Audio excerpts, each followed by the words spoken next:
Good morning विद्यार्थी मित्रों। ધોરણ 9 ગણિતમાં પ્રકરણ 1 નો અભ્યાસ આપણે કરી રહ્યા છીએ। ગયા લેક્ચરમાં આપણે સ્વાધ્યાય 1.3 જેના દાખલા નંબર 3 સુધીનો અભ્યાસ કર્યો હતો। હવે આજે ચોથા દાખલાની શરૂઆત કરીએ તો ચોથા દાખલાની અંદર રકમ આ મુજબની છે કે 0.999 m અનંત સુધી ને p/q સ્વરૂપમાં દર્શાવો। તો વિદ્યાર્થી મિત્રો આપણે ભણી ગયા છીએ કે અહીંયા 9 અંકનું વારંવાર પુનરાવર્તન થાય છે। એટલે આ સંખ્યાને આપણે જો એક જ આંકડો પુનરાવર્તિત થાય છે 999, એટલે આના માટે આપણે x ધારી લઈએ છીએ, અગાઉ શીખ્યા હતા એ મુજબ। તો ધારો કે x બરાબર અહીંયા એક જ આંકડાનું પુનરાવર્તન થાય છે 999। હવે એક જ આંકડાનું પુનરાવર્તન થતું હોય ત્યારે આપણે શીખ્યા હતા કે જો એક આંકડાનું પુનરાવર્તન થતું હોય તો એ સંખ્યાને બંને બાજુ 10 વડે ગુણવી, બે આંકડા પુનરાવર્તિત થતા હોય તો 100 વડે, ત્રણ આંકડા પુનરાવર્તિત થતા હોય તો 1000 વડે। અહીંયા એક જ આંકડો પુનરાવર્તિત થાય છે તો આને આપણે બંને બાજુ 10 વડે ગુણીશું તો આ બાજુ શું થશે 10x, અને આ બાજુ જો 10 વડે ગુણીએ તો આ દશાંશ એક અંક આગળ જશે એટલે કે પાછળ જશે, આ દશાંશ એક અંક પાછળ જશે એટલે કે 9.999 આ મુજબનું થશે।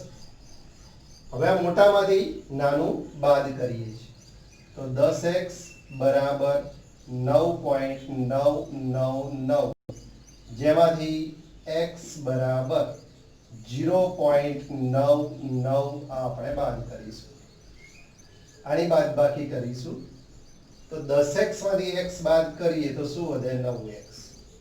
અહીંયા 9 માંથી 0 જાય તો 9, અહીંયા દશાંશ પછીના બંને ઉપર નીચે આંકડા સરખા છે એટલે બંનેમાં 0, એટલે કે 9x બરાબર શું થશે 9, કારણ કે પોઈન્ટ પછીના 0 0 ના લખો તો ચાલે।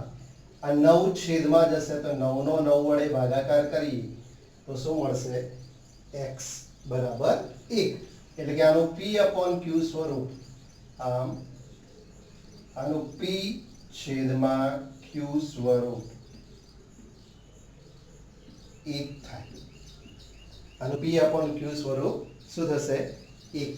હવે એમ કીધું છે કે આના જવાબથી તમને કોઈ આશ્ચર્ય થાય છે તો આપણે શીખ્યા છે કે 0.9999 એટલે કે 0.999 પોઈન્ટ પછી 999 છે એ એકની નજીકની કિંમત છે, લગભગ 0.999 કે 9999 આપણે લખીએ તો એ નિયર અબાઉટ એકદમ નજીક એકની કિંમત છે, એટલે એનું p/q સ્વરૂપ પૂર્ણાંક સ્વરૂપમાં સમય સ્વરૂપમાં 1 મળશે। દાખલા નંબર 5, 1/17 ની દશાંશ અભિવ્યક્તિમાં પુનરાવર્તિત અંકોની સંખ્યા વધુમાં વધુ કેટલી હશે? તમારો જવાબ ભાગાકાર કરીને ચકાસો। તો આપણે જો આને દશાંશ સ્વરૂપમાં ફેરવવા હોય 1/17 ને તો 1 ને 17 વડે ભાગવા પડશે, તો 1 નો ભાગાકાર આપણે 17 વડે કરીએ તો જો 1 ને તો 17 વડે ભાગી શકાશે નહીં, એટલે આપણે પહેલા 1 0 મૂકીશું, 1 0 મૂકીએ એટલે ઉપર દશાંશ મૂકવા પડે પણ હજુ પણ ભાગ ચાલતો નથી એટલે બીજી શૂન્ય મૂકીશું એટલે અહીંયા પણ શૂન્ય આવશે। તો 17 એકાના ઘડિયામાં 17 ચોક 68, 17 પંચા 85, 17 છંગ 102 વધી જાય એટલે 17 પંચા 85, અને બાદબાકી આવશે 15,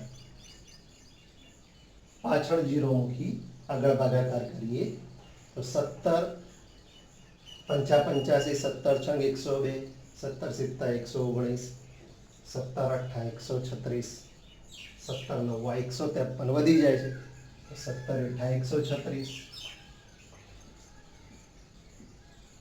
14 વધે, આગળ એ જ વડે ભાગ ચાલશે 17 અઠ્ઠા 136,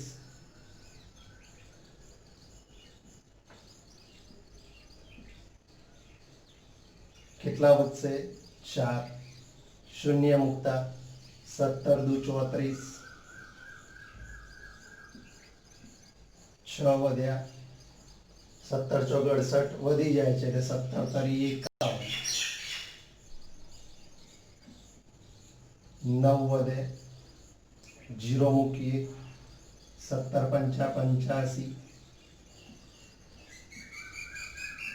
5 વધ્યા 17 દુ 34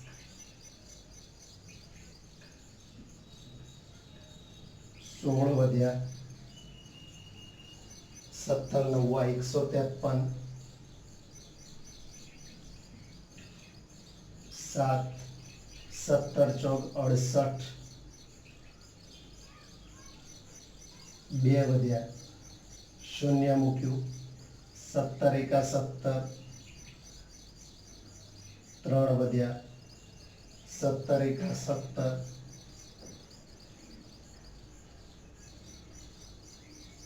13 17 પંચા 85 17 છંગ 102 17 સિત્તા 119 11 વધે પાછી 0 મૂકીશું 17 પંચા 85 17 છંગ 102 8 વધે 17 ચોક 68 12 વધશે 17 સિત્તા 119 1 ફરીથી જો વિદ્યાર્થી મિત્રો 1 આવ્યો હવે અહીંયા તમે 0 મૂકશો તો ભાગ નહીં ચાલે ફરીથી બીજી 0 મૂકશો એટલે અહીંયા 0 મૂકવી પડશે હવે આ જ અંકોનું પુનરાવર્તન ચાલુ થાય છે જુઓ 17 પંચા 85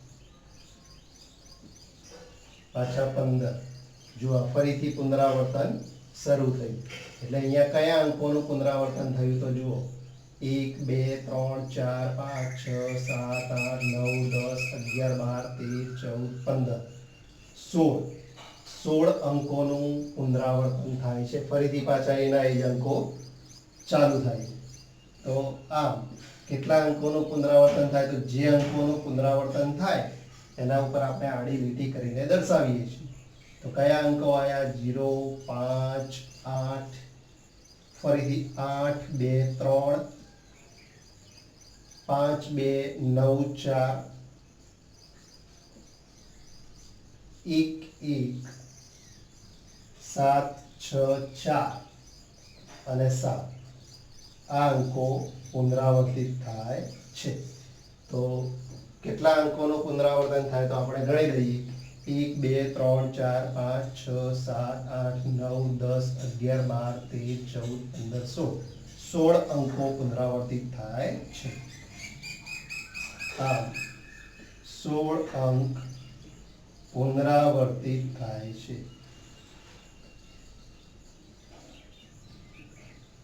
વિદ્યાર્થી મિત્રો આ દાખલો બરાબર સમજજો આમાં ભાગાકારની ક્રિયા લાંબી છે એટલે એ બરાબર સમજીને તમારી નોટબુકમાં લખી લેજો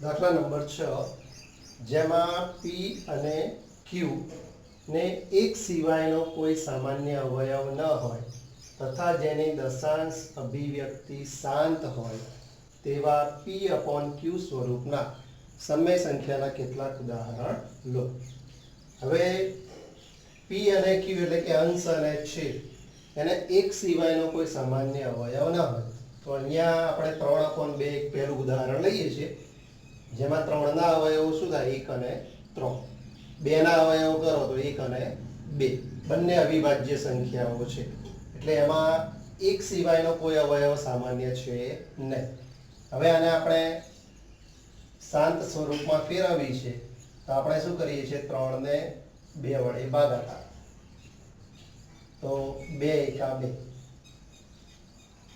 1 શેષ વધે 0 મૂકી પોઈન્ટ અહીંયા આગળ 2 પંચા 10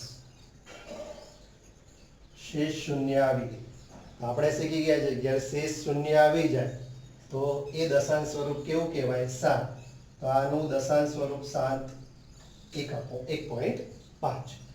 બીજું એક ઉદાહરણ જોઈએ 5/4. તો 5 ને આપણે 4 વડે ભાગાકાર કરીશું. તો 4 એકા 4. આની અંદર પણ જુઓ તમે 5 ના અવયવો શું થશે 1 અને 5. જ્યારે 4 ના અવયવો શું થાય 1 2 4.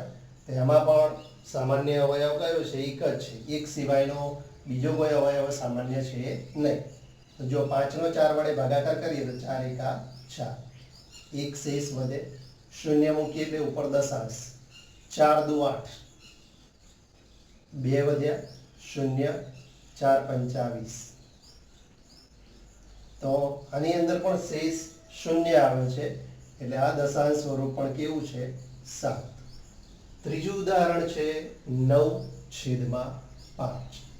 તો 9 નો 5 વડે ભાગાકાર કરીશું તો 5 એકા 5.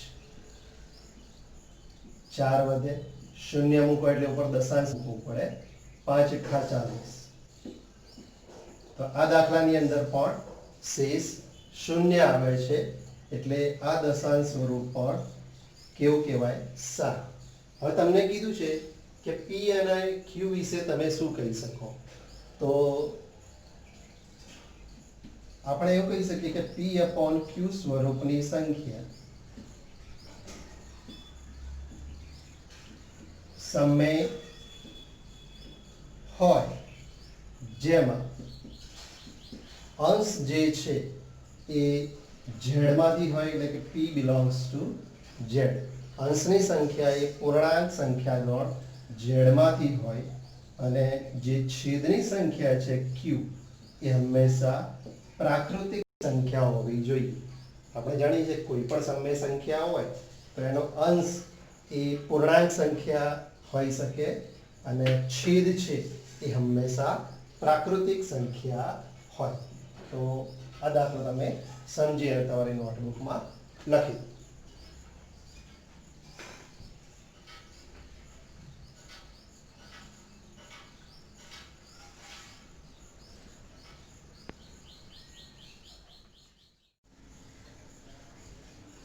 દાખલા નંબર 7. જેની દશાંશ અભિવ્યક્તિ અનંત અનાવૃત હોય એવી 3 સંખ્યાઓ લખો. વિદ્યાર્થી મિત્રો, અનંત આવૃત કોને કહેવાય એ આપણે ભણી ગયા છીએ. તો આપણે અનંત આવૃત કોને કહેતા હતા કે જે અંકોનું ચોક્કસ ક્રમમાં પુનરાવર્તન થતું હોય એની એ જ સંખ્યાઓ એ જ ક્રમમાં પુનરાવર્તિત થતી હોય તો એવી સંખ્યાઓને આપણે અનંત આવૃત સંખ્યાઓ કહેતા હતા. હવે આપણે ભણીશું અનંત અનાવૃત. અનાવૃત એટલે શું કે પુનરાવર્તન થતું હોય પણ ચોક્કસ ક્રમમાં ના હોય તો એવી સંખ્યાઓને અનંત અનાવૃત કહેવાય. અને આવી સંખ્યાઓ હંમેશા અસમય હોય.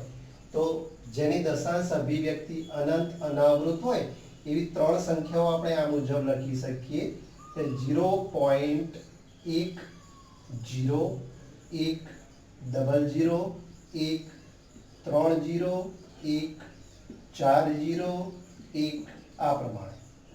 અહીંયા જો વિદ્યાર્થી મિત્રો 1 પછી એક 0 આવ્યા, 1 પછી પાછા 2 0 આવે છે, 1 3 0 1 4 0 1.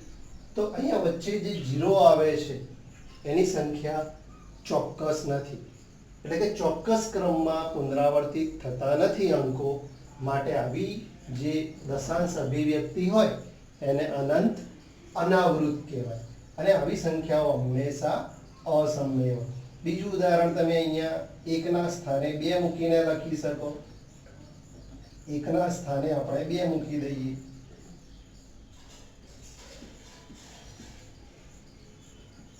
તો આ સંખ્યા પણ કેવી છે અનંત અનાવૃત. ત્રીજું ઉદાહરણ આપણે 2 ની જગ્યાએ 2 ના સ્થાને 7 લખીએ.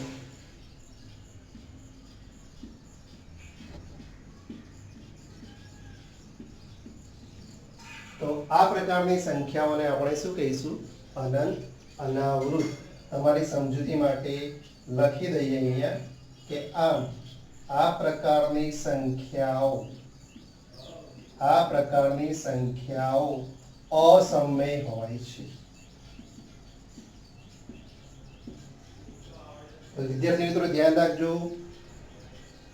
વાસ્તવિક સંખ્યાઓની દશાંશ અભિવ્યક્તિ શાંત દશાંશ હોય અથવા તો અનંત આવૃત હોય.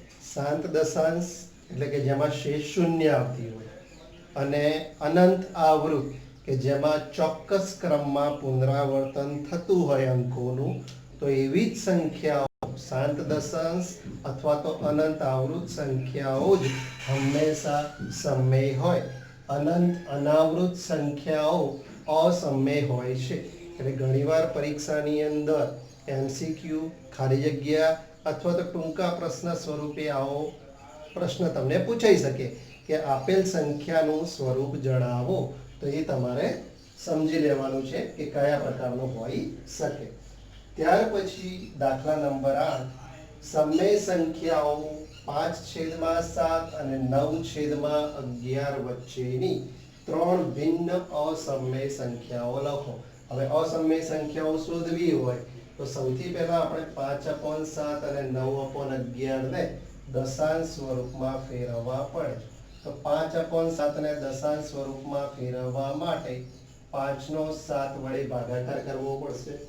તો જુઓ અહીંયા 5 ને તો 7 વડે ભગાય નહીં એટલે પહેલા શૂન્ય મૂકીશું, તો ઉપર દશાંશ મૂકવું પડશે. સીધું સીધું 49.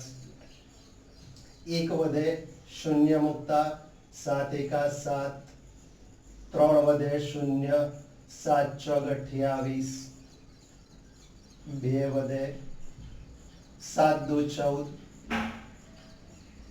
6 વધે 7 એઠા 56, 4 વધે. આ પ્રમાણે આપણે આગળ ભાગાકાર કરી શકીએ.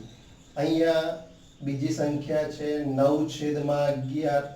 તેને દશાંશ સ્વરૂપમાં ફેરવવા માટે આપણે શૂન્ય મૂકીશું, તો ઉપર દશાંશ 11 એઠા 88, 2 વધે 11 એકા 11,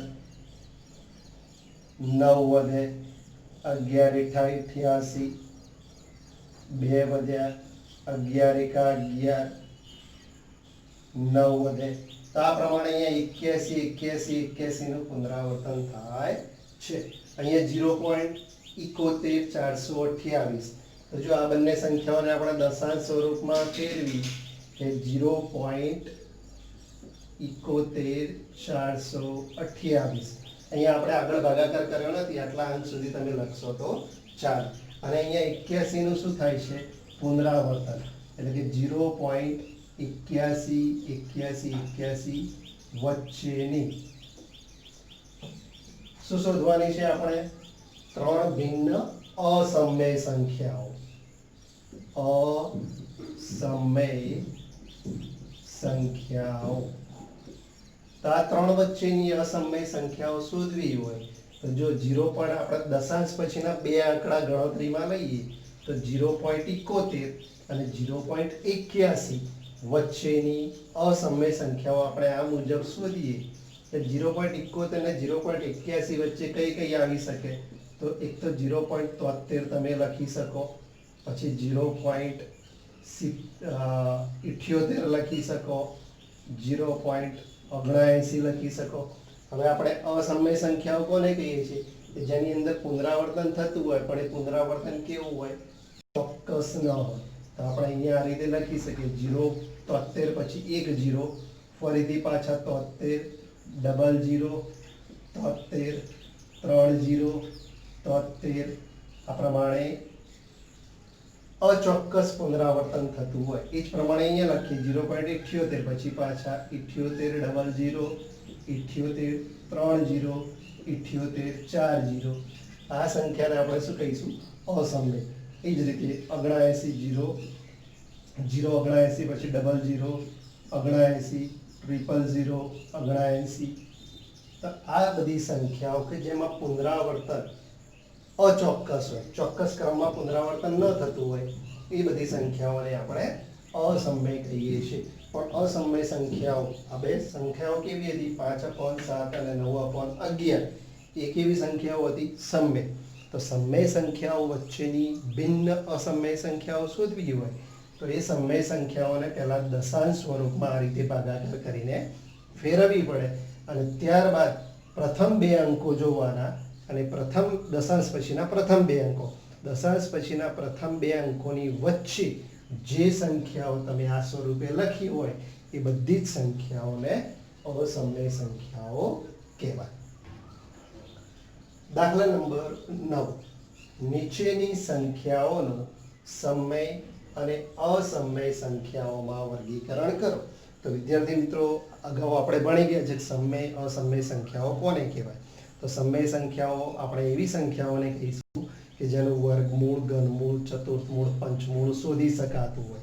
અને અસમય સંખ્યાઓ કે જે વર્ગમૂળ, ઘનમૂળ, ચતુર્થમૂળ, પંચમૂળ ન શોધી શકાય એવી સંખ્યાઓ અસમય કહીશું. અહીંયા પ્રથમ છે વર્ગમૂળમાં 23.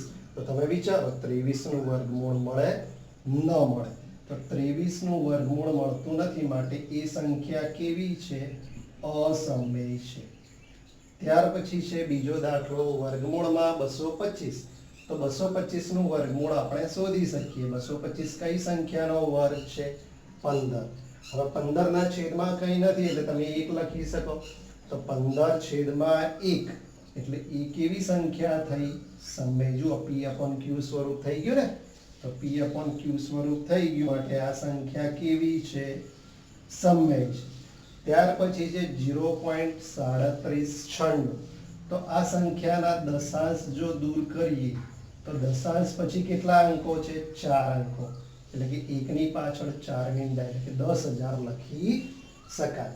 તો આ પણ p/q સ્વરૂપની સંખ્યા થઈ માટે આપણે એને શું કહીશું? સમય. ત્યાર પછી આની અંદર જો 478 દશાંશ પછી એ અંકોનું શું થાય છે? પુનરાવર્તન. તો જેમાં દશાંશ પછીના અંકોનું પુનરાવર્તન થતું હોય એવી સંખ્યાને આપણે કેવી કહીએ છીએ? અનંત આવૃત. અને અનંત આવૃત સંખ્યાઓ હોય એ હંમેશા કેવી હોય? સમય હોય. ત્યાર પછીનો પાંચમો દાખલો આ મુજબનો છે. વિદ્યાર્થી મિત્રો, જો આની અંદર 1 પછી 1 0 છે, પાછા 1 પછી 2 0, 1 પછી 3 0. તો સમજી ગયા? અગાઉ આપણે શીખી ગયા કે પુનરાવર્તન થતું હોય પણ ચોક્કસ ક્રમમાં ન હોય તો એવી સંખ્યાઓ અનંત અનાવૃત કહેવાય. અને અનંત અનાવૃત સંખ્યાઓ હંમેશા અસમય હોય છે. તો તમને ખ્યાલ આવી ગયો હશે. અને આ પ્રકારના દાખલા ખાલી જગ્યા, ટૂંકા પ્રશ્નો અથવા તો બહુવિકલ્પ પ્રશ્નો તરીકે 1 માર્કમાં પૂછાતા હોય છે. તો આજે સ્વાધ્યાય 1.3 અહીંયા પૂર્ણ થાય છે. તો આ સ્વાધ્યાયનો તમે વ્યવસ્થિત અભ્યાસ કરી લેજો. અને હવે આના પછીના નેક્સ્ટ લેક્ચરમાં આપણે નવા સ્વાધ્યાયની શરૂઆત અને નવી સમજૂતી મેળવીશું. ત્યાં સુધી નમસ્કાર. આવજો.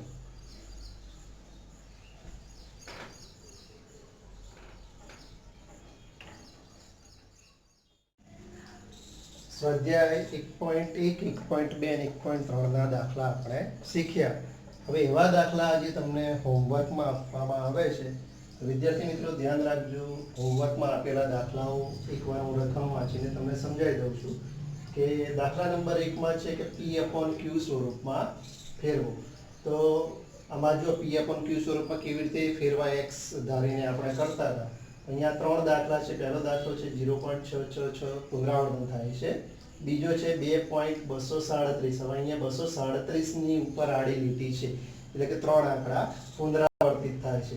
ત્રીજો દાખલો છે 3.123 જેમાં 23 ની ઉપર આડી લીટી છે એટલે 23 નું શું થાય છે?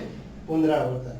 દાખલા નંબર 2, નીચે આપેલ સંખ્યાઓનું સમય કે અસમય સંખ્યાઓમાં વર્ગીકરણ કરો.